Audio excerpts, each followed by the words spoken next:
ખાલી ગુજરાતના અંદર નહીં, દેશના ખૂણે ખૂણે જ્યારે પણ બેન દીકરી પિયરમાંથી પોતાના સાસરીમાં આવે ત્યારે એના માથા પરથી લીંબુ અને 1 રૂપિયો ઉતારીને નાખી દેવામાં આવે છે।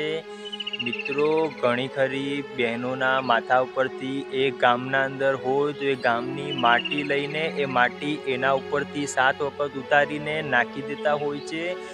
તો શું આ કરવાથી આપણા પાછળની ભૂત પ્રેત પલીતી જતી રહેશે? આ કરવાથી શું આ ગામના અંદર કોઈ નેગેટિવ વસ્તુ હશે તો એના એ ઠેકાણે રહેશે અને આપણે સહી સલામત જતા રહીશું? બહેનો કરે છે એમને મારે ના નથી પાડવી, પણ હું એક જ વસ્તુ કહું છું કે તમે જ્યારે આ હાથના અંદર માટી લો છો એ ગામની, એ માટી પકડીને માથા ઉપર 7 વખત ઉતારીને એવા શબ્દો બોલો છો કે મારા પાસે કોઈ પણ વસ્તુ હોય એ અહીંયાના અહીંયા રહી જાય, મારા પાસે કોઈ પણ વસ્તુ ના આવવી જોઈએ, હનુમાનની બોણ છે। તો તમારા પાલવે જે તમારી માં રક્ષા કરે છે એ પણ એ જ ક્ષણે ત્યાંના ત્યાં રહી જાય છે। જય માતાજી મિત્રો, રામવાળી રામ। આજે હું તમામ બહેનોને જણાવવા માગું છું કે તમે પિયરમાંથી સાસરીમાં અમુક વસ્તુ ના લઈ જશો અને સાસરીમાંથી પિયરના અંદર અમુક વસ્તુ ના લાવશો। વેકેશનનો સમય ચાલી રહ્યો છે, ઘણી ખરી મારી વાલી બહેનો પોતાના મમ્મીના ઘેર ગઈ જ હશે અને જવું જ જોઈએ। મા બાપનું ઘર તો વાલું જ હોય, પણ મારે એ તમામ મારી વાલી બહેનોને કહેવું છે કે તમે જ્યારે પણ તમારા મમ્મીના ઘરેથી તમારા સાસરીના અંદર આવો ત્યારે અમુક વસ્તુ ના લાવવી જોઈએ અને જ્યારે સાસરીમાંથી તમારી મમ્મીના ઘરે એટલે કે પિયરમાં જાઓ ત્યારે પણ અમુક વસ્તુ ના લઈ જવી જોઈએ, જેના કારણે ઘરના અંદર દરિદ્રતા અને ઘરના અંદર આપણે કહેવાય કે નેગેટિવ ઉર્જા ચાલુ।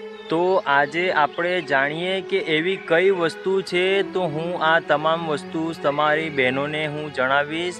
મિત્રો, હું તમને કહું કે જ્યારે પણ બહેનો તમે સાસરીમાંથી તમારા પિયર જતા હોય એટલે કે તમારા મમ્મીના ઘરે જતા હોય ત્યારે અમુક બહેનો સાવરણી છે, સુપડું છે, જે સુપડામાં તમે ચોખા અને ઘઉં ચાળો છો એ સુપડું છે, એ સુપડા જેવી વસ્તુ સાસરીમાંથી પિયરમાં ના લઈ જશો, જેના કારણે પતિના ઘરના અંદર દરિદ્રતા આવે છે, જેટલે તમારી સાસરીમાં દરિદ્રતા આવે છે।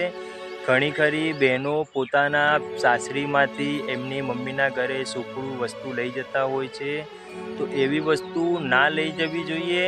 અને જ્યારે પણ તમે તમારા પિયરમાંથી તમારા સાસરીમાં આવો છો ત્યારે તમે ત્યાંથી અથાણા જેવી વસ્તુ કે કોઈ વિધવા બાઈની સાડી હોય આવી વસ્તુ તમારા સાસરીમાં ના લઈ જવી જોઈએ।